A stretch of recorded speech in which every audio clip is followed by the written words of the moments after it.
News.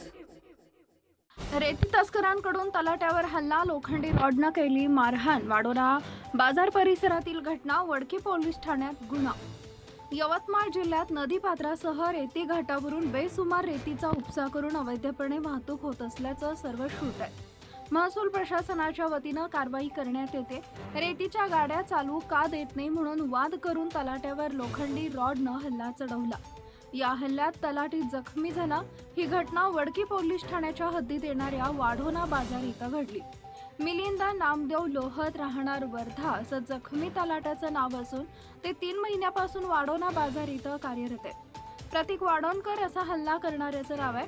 12 December रोजी वाढोणकर यानं तलाठी कार्यालयात रेतीच्या गाड्या का चालू देत नाही म्हणून वाद घालून मला शिवीगाळ केली। त्यावेळी तलाठी लोहत यांनी अवैध गौण खनिज वाहतुकीचा विरोध केला। अशातच तहसीलदार आळेगाव यांनी मागील काही दिवसांपूर्वी मीटिंग घेऊन मीटिंगमध्ये ॲग्रीटेक सर्वेचा कॅम्प घेण्याकरता 3 दिवस कॅम्पमध्ये हजर राहण्याचं तोंडी आदेश दिले होते। त्यामुळे तलाठी लोहत हे 17 डिसेंबर पासून वाढोणा बाजार येथील तलाठी कार्यालयात रात्री आराम करत होते। अशातच प्रतीक वाढोघर व त्याच्या 2 साथीदारांनी तलाठी कार्यालय गाठून तू असा कसा आमच्या रेतीच्या गाड्या चालू देत नाही असं म्हणून शिवीगाळ करून जीवे मारण्याची धमकी दिली। त्यानंतर साथीदाराला पकडायला लावून प्रतीक वाढोणकर यानं पाठीमागून लोखंडी रॉडनं डोक्यावर मारला।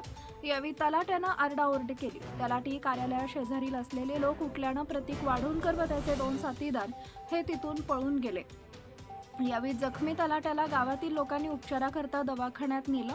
दिनांक 17 डिसेंबर रोजी रात्री 10:30 वाजेच्या दरम्यान तलाठी कार्यालय वाढोणा बाजार इथं शासकीय कामकाज करत असताना प्रतीक वाढोणकर व त्याचे 2 साथीदार यांनी लोखंडी रॉडनं डोक्यावर, हातावर व पायावर मारहाण केली। अश्लील भाषेत शिवीगाळ करून जीवे मारण्याची धमकी दिली अशी तक्रार तलाट्यानं वडकी पोलीस ठाण्यात दिली।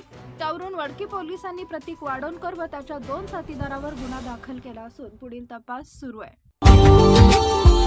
Subscribe now and press the bell icon. Never miss an update.